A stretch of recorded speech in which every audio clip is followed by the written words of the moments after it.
நம்ம பார்த்துக்கிட்டு இருக்கிறோம். ஒரு ஏரோப்ளேன் தத்துவத்தை தண்ணியில் போகிறத பார்த்துக்கிட்டு இருக்கோம். ஒரு வெளிநாட்டில் ஒரு மாணவர்களுக்கு ஏரோநாட்டிக்கல்லாம் எப்படி ஹை லெவலில் செய்யலாம், எப்படி லோ லெவலில் செய்யலாம் அப்படின்லாம் செய்து காமிச்சுக்கிட்டு இருக்கிறாங்க.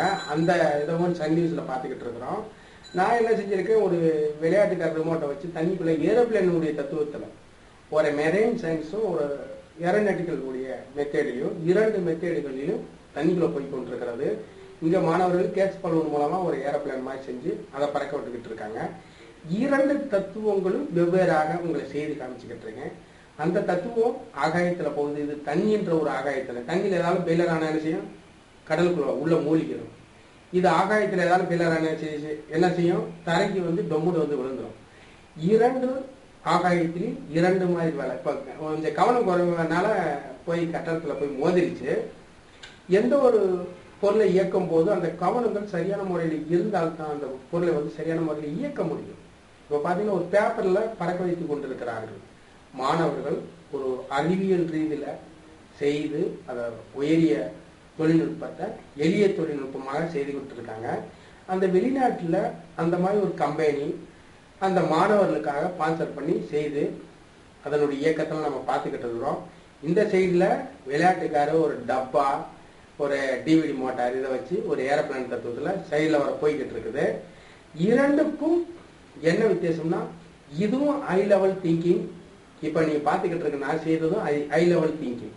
ரெண்டுமே தெராசில் சமமான அளவில் இருந்து கொண்டிருக்கிறது. இப்போ இது மாதிரி தான் சயின்ஸு எல்லா நாடுகளிலும் இருக்க வேண்டும்.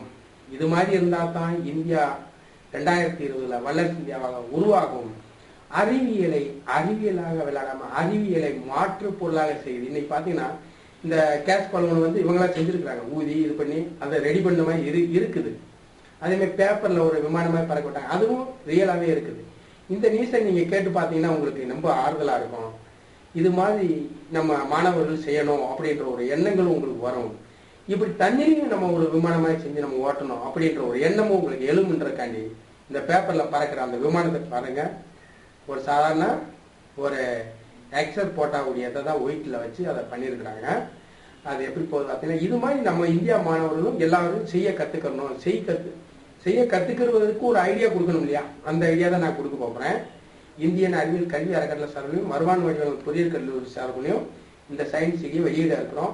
இந்த சயின்ஸ் செய்தியை பார்த்து விட்டு உங்களுடைய சிந்தனைகளை மிக பிரமாண்டமான அளவில் உங்களுடைய சிந்தனை செயல்பட வேண்டும் என்பதற்காக இந்தியன் அறிவியல் கல்வி அறக்கட்டளை நிறுவப்போகும் அறிவியல் மியூசியத்திற்கு ஒரு விழிப்புணர்வுக்காகத்தான் இந்நிகழ்ச்சி நடத்தப்படுகிறது.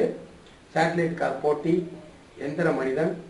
இப்போ பார்த்துக்கிட்டு இருக்க வந்து சன் நியூஸில் வந்து ஒரு உயரிய தொழில்நுட்பம், ஒரு மாணவர்களுக்கு எப்படி அறிவியலை காமிக்கணும் அப்படின்ற ஒரு ரியல் சயின்ஸை காமிச்சுக்கிட்டு இருக்காங்க.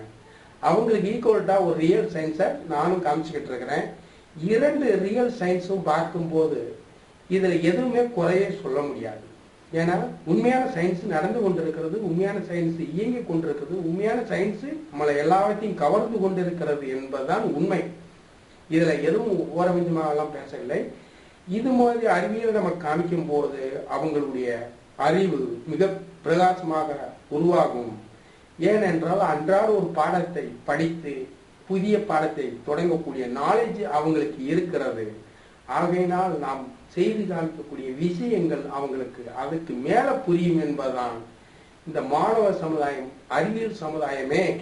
அந்த அறிவியல் சமுதாயத்திற்கு அந்த அறிவியல் சமுதாயத்தினுடைய அறிவு பசிக்கு அறிவியலவே உருவாக்கி அவர்களுக்கு கொடுக்கணும் என்பதுதான் இந்தியன் அறிவியல் கல்வி அறக்கட்டளையினுடைய நோக்கம். மேலும் விவரத்திற்கு இது மாதிரி போர்டுகளை நீங்க பார்க்க வேண்டும் என்றால் indianscience2020.com இளையதளத்தில் நீங்க பார்த்தீங்கன்னா எல்லா வீடியோ கிளிப்பிங்ஸும் இருக்கும். நீங்க ஒவ்வொன்றா கிளிக் பண்ணி பார்க்கலாம். உங்கள் சயின்ஸ் சிடியும் நாங்கள் எல்லா கதையிலையும் கொடுப்போம், எல்லா காலேஜுக்கும் கொடுக்க போகிறோம். சேட்டலைட் கார் போட்டிக்கு எல்லா வைத்தியும் அழைக்க இருக்கிறோம். வந்து சேட்டலைட் கார் எப்படி இயங்குது, எப்படி இயக்குறாங்க அதெல்லாம் பார்த்துட்டு நீங்களும் இது மாதிரி போட்டியில் கலந்து கொண்டு ஒரு பெருமைக்குரிய மாணவர்களாக உருவாக வேண்டும் என்பதற்காக இந்த சன் நியூஸில் வந்த அந்த செய்தி, அந்த வீடியோ கிளிப்பிங்ஸும் இப்போ அதனுடைய வாய்ஸ் வரப்போகுது. அந்த வாய்ஸ் வரும்போது எப்படி இருக்கு, என்ன மாதிரி சொல்றாங்க அப்படின்னு பார்ப்போம். இதில் ஆசிய கண்டத்தின் பல நாடுகளைச் சேர்ந்த மாணவர்கள் கலந்து கொண்டு தங்கள் திறமைகளை வெளிப்படுத்தினர்.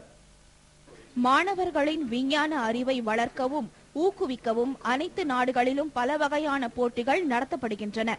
ஜப்பான் நாட்டின் பிரபல நிறுவனம் ஒன்று வரும் 2012ஆம் ஆண்டில் விமான தயாரிப்பில் ஈடுபட உள்ளது.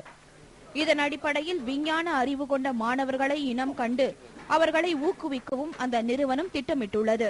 இதில் ஒரு பகுதியாக பல்கலைக்கழக மாணவர்களிடையே பறக்கும் ரோபோக்களை தயாரிக்கும் போட்டி ஒன்றை அந்த நிறுவனம் நடத்தியது. டோக்கியோவில் நடத்தப்பட்ட இந்த போட்டியில் ஜப்பான் மட்டுமின்றி தென்கொரியா போன்ற நாடுகளைச் சேர்ந்த மாணவர்களும் கலந்து கொண்டனர். இந்த போட்டியில் பங்கேற்பவர்கள் 150 கிராமுக்கும் குறைவான எடை கொண்ட பறக்கும் இயந்திரங்களை தயாரிக்க வேண்டும் என நிபந்தனையும் விதிக்கப்பட்டிருந்தது. ரிமோட் கண்ட்ரோலில் பறக்கும் அந்த ரோபோ பொம்மைகள் குறுகிய இடைவெளிக்குள் புகுந்து செல்ல வேண்டும் என்பது போன்ற நிபந்தனைகளும் இந்த போட்டியில் விதிக்கப்பட்டிருந்தன. ஏராளமான மாணவர்கள் இந்த போட்டியில் கலந்து கொண்டு தங்கள் திறமையை வெளிப்படுத்தினர். இதில் சாட்டோ என்ற 21 வயது மாணவர் உருவாக்கி இருந்த பறக்கும் மீன் அனைவரையும் கவர்ந்தது.